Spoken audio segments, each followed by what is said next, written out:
I'm headed to the Knickerbocker Hotel to learn how to make a gangster cocktail.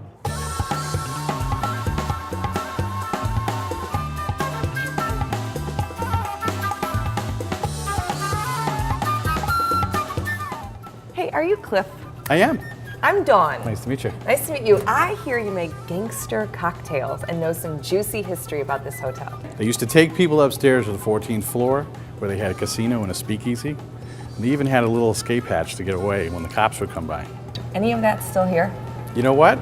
I can show you if you really want to check it out. Yes, I would love to go. Might not know it by looking around today, but 100 years ago, this was the gangster headquarters.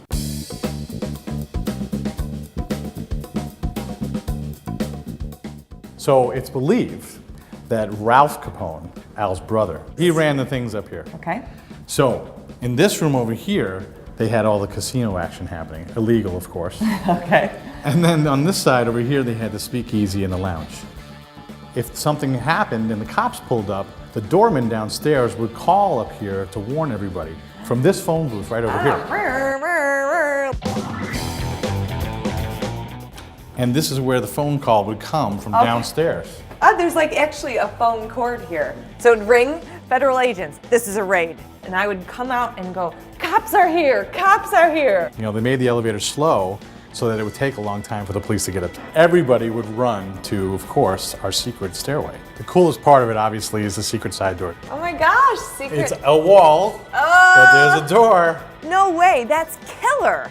Look at this. So the cops didn't know it even existed. That is amazing. Yeah. It is so cool seeing how much history is still intact from the 1920s and 30s here. Cops are coming, they're sneaking down this back secret passageway. That's the Chicago way. Ralph Capone was no idiot, neither was his Ralph. brother, right? Yeah. What were they drinking here, getting in so much trouble? Let me show you. Cocktails are definitely my favorite way to do history.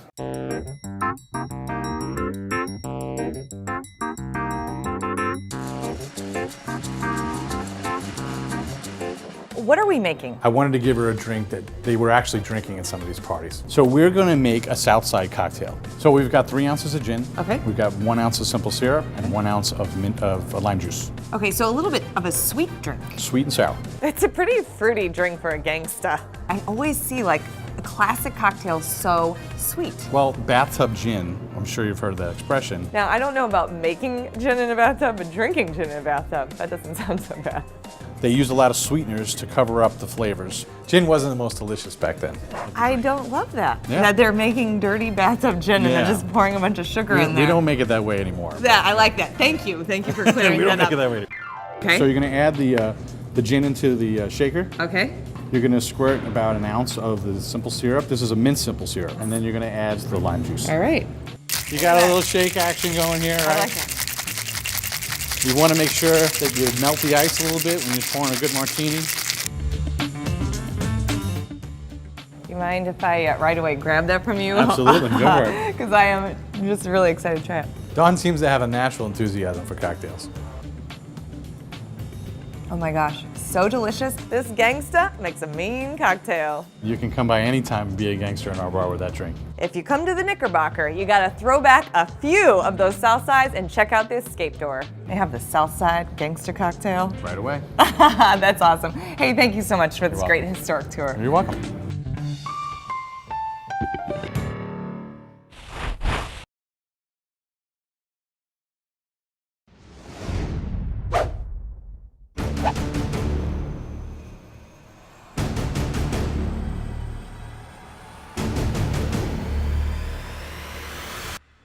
All right, I think this is it. It's a huge mansion. Look at this place. So my husband and I are going on date night with a couple of our friends, and we are going to solve a murder. All right, here we go. Everybody ready? We're going to a dinner put on by Amundsen Murder Mysteries. Wow, looks like 20s and 30s in here. Hey, Welcome. How are you? Welcome. Thank you. You walk in and you're like transported back in time. It's really cool.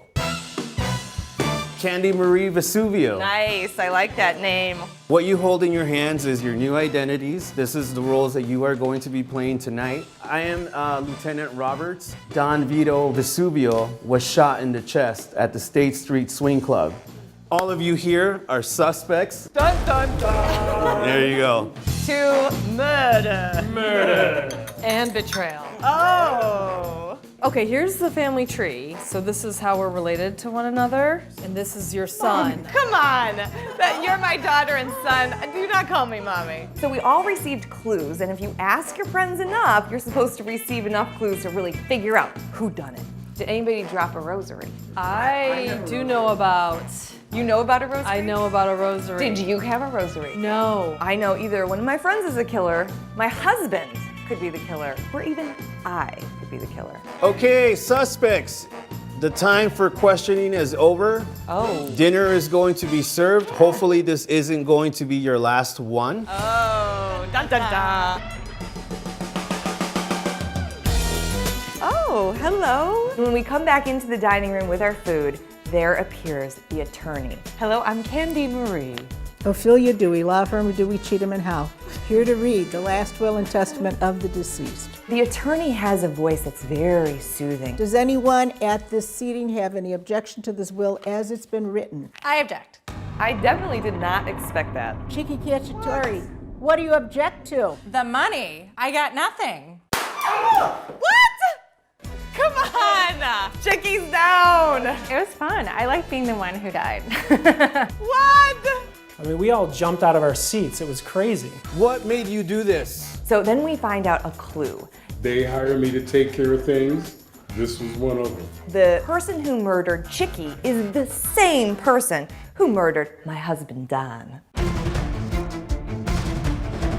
So we're gonna find out exactly who the killer is tonight, who is responsible for the death of Don Vito Vesuvio and our lovely Chiki Cacciatore right here to the right. It was you, Louis the litigator, are responsible for the death of Chiki Cacciatore. That was complete BS. This is your killer. Let's give him a round of applause. No! Chris! Why would you do that? Tonight, I'm going home with a murderer. I had absolutely no idea it was me.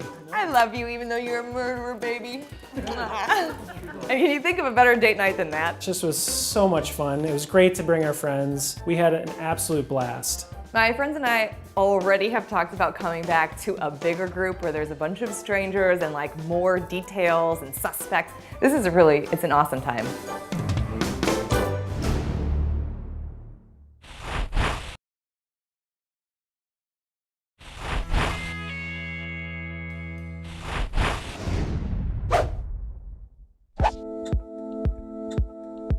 The next stop on my Chicago history tour is the Baha'i House of Worship. As I'm driving up, I have never seen anything like this in Chicago. Good morning, welcome. Hey, how are you? I'm Dawn. I'm Joyce. Hey, Joyce. Welcome to the Baha'i House of Worship. Usually when people come to visit, there are guides that will show you around, and so Joyce is my guide today. And what's this building that I'm in? This is the Welcome Center. We have displays here that explain the history and architecture of the building. The construction of the temple began in 1921, but the building itself wasn't completed until the 1950s. So started in the 1920s, all through the 1930s, and even beyond to open in 1953. Well, they ran into the Great Depression, and World War Yes. II was in there as well. So history lesson. Yes, ding, absolutely. ding, ding, ding, ding. Great, so you can spend a lot of time in here learning about it. And then can you walk the premises? Oh, absolutely. And we have award-winning gardens. There are 9 gardens. Each one is a little bit different. I'd love to check them out. Let's go. All right, cool.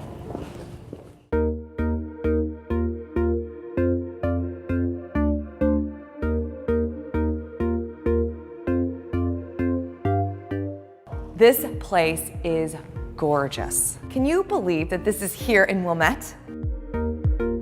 So when I think about the history of the 1920s and 30s of Chicago, I didn't even think of the Baha'i Temple. So I've heard that this is the only one in North America. Yes, there are 8 Baha'i temples around the world, 1 in each continental region, and this one serves all of North America. And so what is this made out of? So this building is one of the very first examples of precast concrete.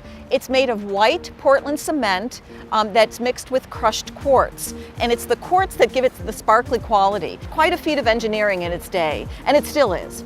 Wow. Can we go check it out now? Of course. All right, let's go.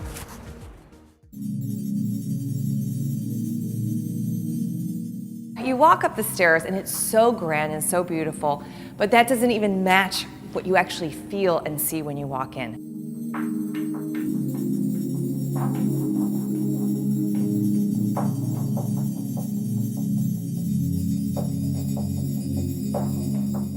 The glorious dome, all the inspirational quotes, and just this peaceful feeling that you get immediately.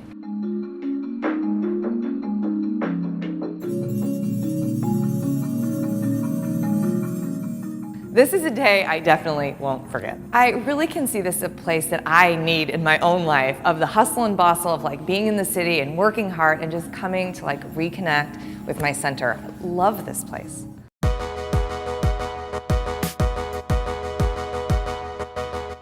I think Dawn's experience is a lot like most people, where she really didn't know what to expect.